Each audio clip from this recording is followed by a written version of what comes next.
اور کوئی ہمیں بتا دیتے کہ اچھا جی یہ جو 3 کروڑ 30 لاکھ لوگ ہیں، ہمیں کیونکہ اس فسادی جماعت کو خیرات اکٹھا کرنے کا بھی دعویٰ ہے، تو کہ جی ہم کس طرح ان کو ہم امداد پہنچائیں گے، یہ ہمیں کوئی بتا دیتے سلوشن.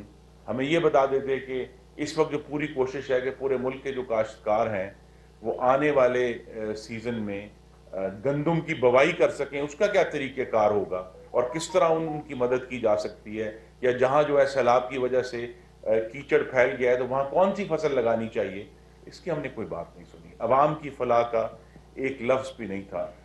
صرف میں اور میں تھا. یا تو ہمیں بتا دیتے کہ اچھا جی اب جو صورتحال بنی ہے اس میں ہم نے نوجوانوں کے لیے نیا روزگار کیسے پیدا کرنا ہے آنے والے دنوں میں، یا ملک کی معیشت کو کیسے بہتر کرنا ہے. وہ تو یہ تک نہیں بتا سکے کہ ان 4 سال میں انہوں نے کیا کیا تھا جب ان کی حکومت تھی. تو ہمارے سامنے محترم حضرات ہمیں واضح ہونا چاہیے کہ پاکستان کی جمہوریت کو، پاکستان میں آئین کو ایک فسطائی چیلنج کا سامنا ہے. ایک فاشسٹ جماعت ہے جو جھوٹ کے ذریعے، جو تشہیر کے ذریعے پاکستان کے عوام کو گمراہ کر کے یہ بتانا چاہتے ہیں، چھپانا چاہتے ہیں. اور چونکہ چوری کی ہے تو پھر تلاشی دینے کے لیے تیار نہیں ہے.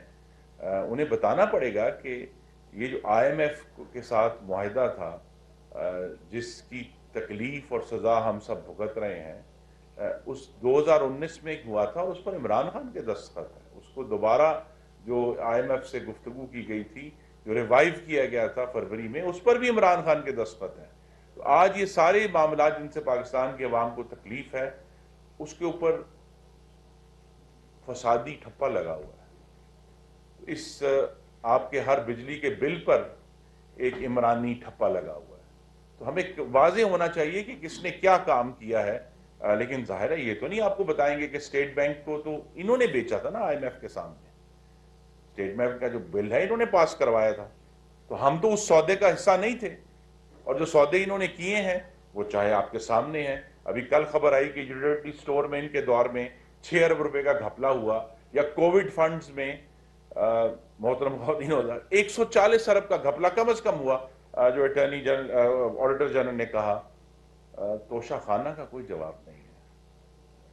اور لیکن اس کی جو بہترین مثال جو ہے وہ محمد شہباز شریف نے اپنے عمل سے قائم کی ہے کہ ان کو جو 35 کروڑ کی گھڑیاں ملی تھیں انہوں نے جیب میں نہیں ڈالی، وہ اپنے گھر نہیں لے کر گئے.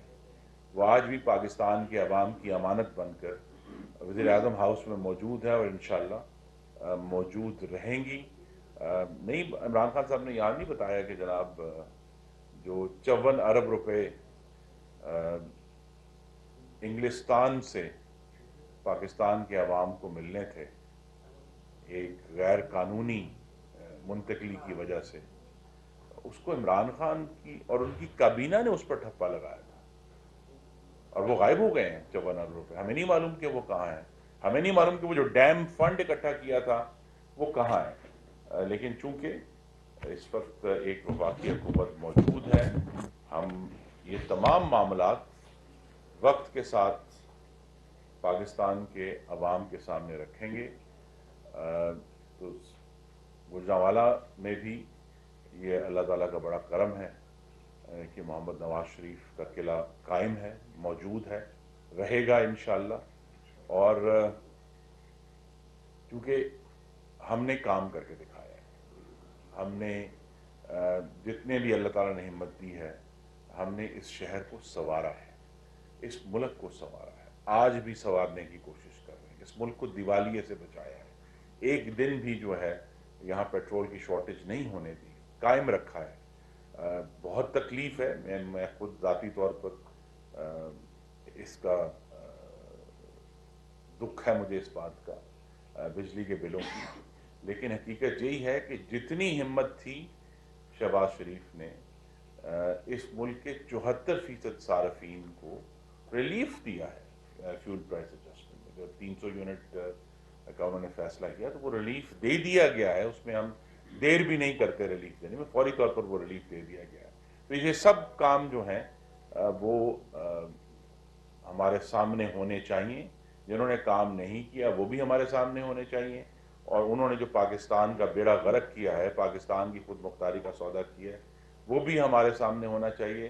یہ بات ہمیں یاد رکھنی ہے کہ پاکستانیوں کی آزادی, پاکستانیوں کی ترقی کے دشمن کبھی بھی ہماری راہبری نہیں کر سکتے. تو انشاءاللہ یہ جو آج کا فتنہ اور فساد ہے, یہ اگلے چند مہینوں میں آپ کے سامنے ایکسپوز ہو جائے گا, اور انشاءاللہ اس ملک میں جمہوریت اور آئین کی عملداری قائم رہے گی. عمران خان نے کل اپنے جلسے میں کہا ہے کہ ہمارے دور میں بجلی کا یونٹ 18 روپے تھا, آج ٹیکس ڈال کر 54 سے 60 روپے کا یہ جو پرائم منسٹر کی حکومت ہے یہ دے رہی ہے. دوسروں نے کہا کہ پاکستان جو ہے وہ جلد آئی ایم ایف کی رپورٹ کے مطابق سری لنکا بننے جا رہا ہے. اس حوالے سے اور ایک اور ایڈ کر لیجیے کہ کل شہباز شریف صاحب کی جو آئی ایم ایف سے ساتھ ان کی تقریر تھی, اس کے بڑے میمز بنا کے چلائے گئے ہیں. دیکھیے تماشا لگانا تو ہمارا مقصد نہیں ہے.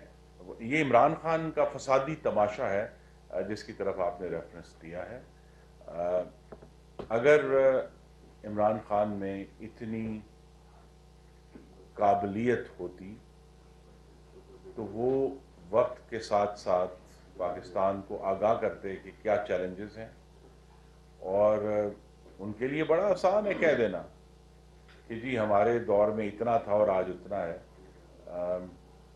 آپ دیکھیں گے کہ انشاءاللہ اب 1 مہینہ مزید رہ گیا ہے, بجلی کی قیمت نیچے آئے گی, کیونکہ ہمیں اس موسم گرما میں پاکستانیوں کو لوڈ شیڈنگ سے بچانے کے لیے ہم نے اپنے تمام جتنے بھی پاور سٹیشنز تھے وہ چلا کر لوڈ شیڈنگ کو کنٹرول رکھا ہے. اور آپ نے دیکھا ہے کہ بیچ میں وقتاً فوقتاً چند دن پرابلم آتا تھا اور ہم اس کو سولو کر لیتے تھے. تو ہم تو مسئلوں کو حل کرنے والے ہیں اور پاکستان کے عوام کی خدمت کرنے والے ہیں. وہ صرف الزام لگانے والے ہیں.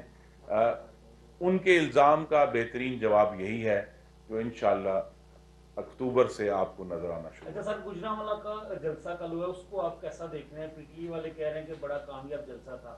دوسرا, کل عمران خان صاحب نے جلسے میں پھر کہا کہ اگر ہماری معیشت نیچے جاتی ہے یا ملک دیوالیہ ہونے کی طرف جاتا ہے تو اداروں کا نام لے کے اسٹیبلشمنٹ کا کہ یہ قوم جو ہے وہ ان کو ذمہ دار ٹھہرائے گی. تو کیا اداروں کا نام لینا اس طرح جلسوں میں یہ ٹھیک ہے؟ اور جلسے کی قوم ذمہ دار ٹھہرائے گی اس فسادی عمرانی ٹولے کو جنہوں نے پاکستان کی معیشت کو تباہ کیا, اپنے عمل سے بھی اور اپنی گفتگو سے بھی. جب پاکستان کے وزیر اعظم جا کر پوری دنیا میں پاکستان کو بدنام کرے گا کہ یہاں سے منی لانڈرنگ ہوتی ہے, تو پھر پاکستان فاٹف سے باہر نہیں آئے گا. یہ بات واضح ہونی چاہیے. جب وزیر اعظم کے منہ سے نکل رہا ہے کہ یہاں کرپشن ہے اور یہاں منی لانڈرنگ ہے, تو پھر فاٹف تو نہیں نکلے گا نا. اسی لیے ان کو پوری دنیا میں اتنی سختی نہیں ہوئی فاٹف کے معاملے میں, جو عمران خان کی نالائکی اور بد زبانی کی وجہ سے ہوئی ہے. ان کے جو اعمال ہیں اس کی سزا ہم سب بھگت رہے ہیں, لیکن ہم نے اس کی درستگی کا, اس کی بہتری کا آغاز کر دیا ہے.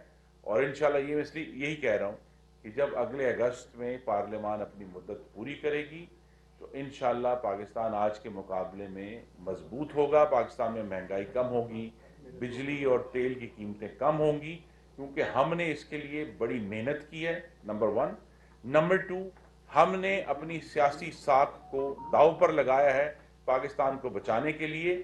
یہی پرابلم ہے کہ جب جو شخص دعوے دار ہے مقبولیت کا وہ ہمیں یہ دھمکی دے گا کہ پاکستان سری لنکا بننے لگا ہے, تو یہ دھمکی پوری دنیا میں جائے گی کہ جی ان کے تو اپوزیشن والے جو ایک رہنما ہے وہ یہ کہہ رہے ہیں. لیکن اللہ تعالیٰ کا خاص کرم ہے کہ ان جو مشکل ترین وقت تھا اس سال مئی میں اور جون میں, وہ ہم نے اللہ تعالیٰ کے کرم سے گزار لیا ہے. اب ہم بہتری کی طرف جا رہے ہیں. کراچی میں 8 گھنٹے لوڈ شیڈنگ ہو رہی ہے اور سخت گرمی ہے, وہاں کے جو شہریوں گرمی سے بلبلا اٹھے ہیں, تو اس پہ کیا کہتے ہیں؟ ایک سوال ہو رہا ہے. دیکھیے, جہاں کراچی کو ہم بہت کلوزلی واچ کرتے ہیں, میں خود بھی گیا ہوا تھا, جہاں روٹین میں, اور ہمیں اس پر جو اصل کام کرنے والا ہے وہ یہ ہے